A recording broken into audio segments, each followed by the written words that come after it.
जन्म मनावे आवे लोग दूरा दूर के, जन्म मनावे आवे लोग दूरा दूर के। सुननी हो नावा मशहूर गाजीपुर के, जन्म मनावे आवे लोग दूरा दूर के। गुजनाव गाँव गाँव सहरिया बलम, गुजनाव गाँव गाँव सहरिया बलम। भीमा जी के रथावा चलल बटना बड़े सरिया बलम। सचिन के गीतिया बजे नाच जोरी के कमरिया बलम, कमरिया बलम, कमरिया बलम।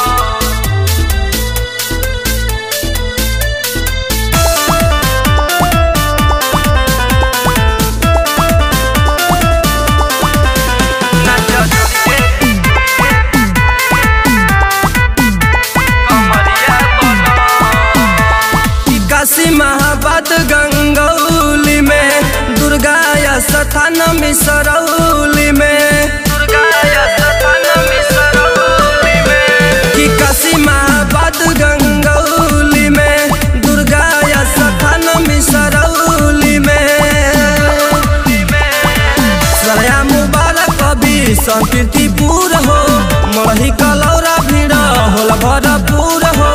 जंगीपुर में भारी तैयारिया बलम, जंगीपुर में भारी तैयारिया बलम। भीमा जी के रथावा चलल बटना बड़े सरिया बलम। सचिन के गीतिया बाजे नाच झुरी के कमरिया बलम।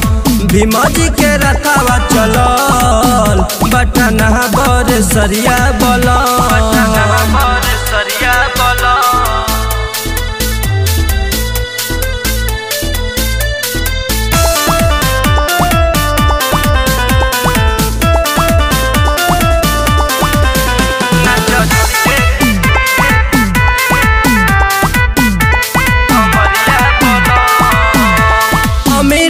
रविंद्र सर्वजीत जी उतारे आरती घर भर सहित जी, उतारे आरती घर भर सहित जी।